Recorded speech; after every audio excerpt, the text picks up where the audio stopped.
Hi friends, welcome to Mahimi channel. ఈరోజు నేను మీకు మదురై స్పెషల్ రెసిపీ జిగర్తాండా. ఇది చాలా బాగుంటుంది.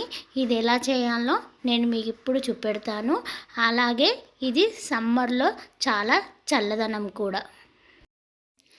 ముందుగా ఫస్ట్ స్టెప్ వచ్చేసి ఆల్మండ్ గమ్. ఇది అన్ని సూపర్ మార్కెట్లో దొరుకుతుంది, ఆన్లైన్లో కూడా దొరుకుతుంది.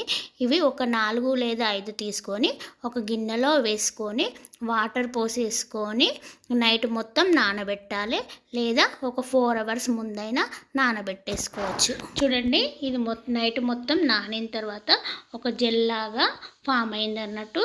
ఇది చాలా చల్లదనము, ఈ సమ్మర్లో చాలా బాగా యూజ్ అవుతుంది. స్టెప్ వచ్చేసి ఒక స్పూన్ సబ్జా గింజలు తీసుకొని ఇందులో కొన్ని వాటర్ పోసుకొని ఒక 1 అవర్ నానబెట్టుకోవాలి. 1 అవర్ నానబెట్టుకుంటే సరిపోతుంది. థర్డ్ స్టెప్, స్టవ్ పైన ప్యాన్ పెట్టుకొని 1/2 కప్ షుగర్ వేసుకొని షుగర్ మెల్ట్ అవ్వనివ్వాలి. మనం ఇప్పుడు క్యారమిల్ సిరప్ అనేది తయారు చేస్తున్నాం అన్నట్టు. దీనికోసం షుగర్ ఇలా మెల్ట్ అవ్వాలి. పొయ్యి చిన్నగా పెట్టేసుకోవాలి, మరీ ఎక్కువగా పెట్టద్దు. షుగర్ అనేది ఇలా కొంచెం గడ్డలుగా కట్టుకుంటూ మెల్ట్ అవుతూ ఉంటుంది అన్నట్టు. మెల్ట్ అయ్యేంత వరకు మనం ఇలా మెల్లిగా కలుపుతూ ఉండాలి. చూడండి, షుగర్ మెల్ట్ అయ్యి ఇలా కలర్ మారుతున్నప్పుడు ఇందులోకి 1/2 కప్పు హాట్ వాటర్ పోసుకుంటూ దీన్ని బాగా కలపాలి. కలిపి ఇలా కొంచెం తిక్కుగా వచ్చిన తర్వాత స్టవ్ ఆఫ్ చేసేసుకొని దీన్ని వేరొక బౌల్లోకి తీసుకోవాలి. మరీ ఎక్కువసేపు ఉంచడం వల్ల ఇది అనేది గడ్డగట్టిపోవడం అనేది జరుగుతుంది. చూడండి, క్యారమెల్ సిరప్ చల్లారిన తర్వాత నేను ఒక బౌల్లోకి తీసుకున్నాను. మీకు ఒకవేళ బాగా తిక్కుగా అయినట్టయితే కొన్ని హాట్ వాటర్ పోసుకోండి. ఫోర్త్ స్టెప్ వచ్చేసి మనం ఒక బౌల్ తీసుకొని అందులోకి 1/2 లీటర్ మిల్క్ తీసుకోండి. ఇందులో 1 స్పూన్ కార్న్ఫ్లోర్ వేసుకోండి. అలాగే 2 టేబుల్ స్పూన్స్ షుగర్ వేసుకోండి. తర్వాత ఒక 1/2 కప్పు ఫ్రెష్ క్రీమ్ అండి, నేను ఇంట్లో ఉన్నది వేసుకుంటున్నాను. మీరు బయట తీసుకొనైనా వేసుకోవచ్చు. ఫ్రెష్ క్రీమ్ వేసుకున్న తర్వాత 3 టేబుల్ స్పూన్స్ మనం ఇందాక క్యారమిలన్ సిరప్ చేసి పక్కన పెట్టుకున్నాం కదా అండి, 3 టేబుల్ స్పూన్స్ క్యారమిలన్ సిరప్ వేసుకొని 1 డ్రాప్ వెనిలా ఎసెన్స్ వేసుకోండి. వెనిలా ఎసెన్స్ వేసుకొని దీన్ని బాగా కలుపుకోండి. మనం ఈ ఐస్ క్రీమ్ ప్లేస్లో నార్మల్ ఐస్ క్రీమ్ అయినా యూజ్ చేసుకోవచ్చు, కానీ నేను ఐస్ క్రీమ్ అనేది రెడీ చేస్తున్నాను. ఇప్పుడు ఇది బాగా కలిపిన తర్వాత దీన్ని స్టవ్ పైన పెట్టేసుకొని ఈ 500 ml మిల్క్ ఒక 200 ml తగ్గేంత వరకు స్టవ్ పైన పెట్టండి. చూడండి, ఈ పాలను స్టవ్ పైన పెట్టేసుకొని కలుపుతూ ఉండాలి.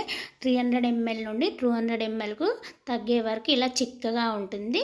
ఇలా చిక్కబడిన తర్వాత స్టవ్ ఆఫ్ చేసి ఈ పాలను చల్లారని.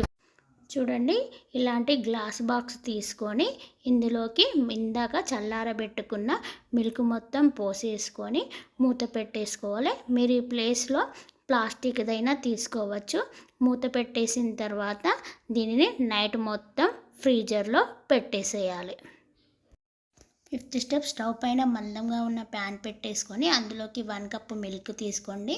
అలాగే 1 స్పూన్ షుగర్ వేసుకోండి. తర్వాత 2 టేబుల్ స్పూన్స్ క్యారమిల్ సిరప్ వేసుకోండి. క్యారమిల్ సిరప్ వేసుకున్న తర్వాత 1/2 కప్పు కండెన్సర్ మిల్క్ వేసుకోండి. మీరు ఈ కండెన్సర్ మిల్క్ ప్లేస్లో మొత్తం కండెన్సర్ మిల్క్ వద్దు అనుకుంటే పాలు ఎక్కువ మొత్తంలో తీసుకోవాలండి. ఒక 1/2 లీటర్ పాలు తీసుకోండి. దీన్ని బాగా కలుపుతూనే ఉండాలి. ఇది మనం కోవాలాగా ప్రిపేర్ చేసుకోవాలన్నట్టు, అందుకోసమని ఇలా దగ్గరగా వచ్చేంత వరకు కలుపుతూనే ఉండాలి. మరీ ఎక్కువ గట్టిగా చేయొద్దు, ఇలా పల్చగా ఉంటే సరిపోతుంది. ఇలా పల్చగా అయిన తర్వాత స్టవ్ ఆఫ్ చేసేసి దీన్ని ఒక గిన్నెలో తీసుకొని పక్కన పెట్టేసుకోవాలి. 5th స్టెప్ వచ్చేసి ఒక బౌల్ తీసుకొని అందులోకి 1 కప్పు కాచి చల్లార్చిన మిల్క్ తీసుకోండి. ఇప్పుడు ఇందులో 1 స్పూన్ షుగర్ వేసుకోండి. అలాగే 2 టేబుల్ స్పూన్స్ క్యారమిల్ సిరప్ వేసుకోండి. క్యారమిల్ సిరప్ వేసుకొని దీన్ని బాగా కలుపుకొని ఫ్రిడ్జ్లో పెట్టుకొని చిల్ అవ్వనివ్వాలి.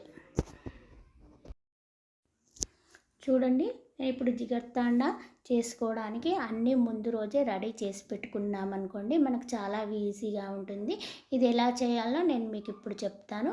ఒక గ్లాస్ తీసుకొని అందులోకి 3 టేబుల్ స్పూన్స్ ఆల్మండ్ గమ్, మనం నైట్ నానబెట్టాం కదండి, అది వేసుకోండి.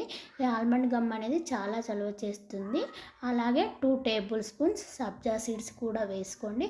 సబ్జా సీడ్స్ కూడా చాలా చల్లదనం. తర్వాత 1 స్పూన్ నన్నారి సిరప్ వేసుకోండి. ఈ నన్నారి సిరప్ అనేది అన్ని సూపర్ మార్కెట్లోనూ దొరుకుతుంది, ఆన్లైన్లో కూడా దొరుకుతుంది.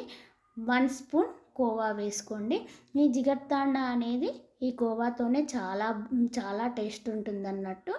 నెక్స్ట్ మనం ఫ్రిడ్జ్లో పెట్టుకున్న పాలు 3 ఆర్ 4 టేబుల్ స్పూన్స్ వేసుకోండి. మీకు సరిపడేంత వేసుకోండి. పాలు వేసుకున్న తర్వాత ఐస్ క్రీమ్ వేసుకోండి. మీరు ఈ ఐస్ క్రీమ్ ప్లేస్లో మీకు నచ్చిన ఏ ఐస్ క్రీమ్ అయినా వేసుకోవచ్చు. ఏ ఐస్ క్రీమ్ వేసుకున్నా కూడా చాలా బాగుంటుంది. ఈ ఐస్ క్రీమ్ వేసిన తర్వాత ఒకసారి కలుపుకొని తినండి, చాలా బాగుంటుంది. అలాగే మీ పిల్లలకు కూడా ఇలా తినిపించారనుకోండి, మీ పిల్లలు కూడా మళ్ళీ మళ్ళీ కావాలంటారు. ఎవరైనా రిలేటివ్స్ వచ్చినప్పుడు ఇలా కొత్తగా ట్రై చేయండి, వాళ్ళు చాలా బాగుంది అంటారు.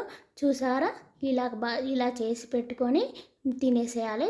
టేస్ట్ చాలా బాగుంటుంది. చూసారా, స్పెషల్ జిగర్తాండా రెడీ. మీకు చాలా నా వీడియో నచ్చినట్లయితే లైక్ చేయండి, షేర్ చేయండి, సబ్స్క్రైబ్ చేయండి. Thanks for watching my channel. అలాగే కమెంట్ కూడా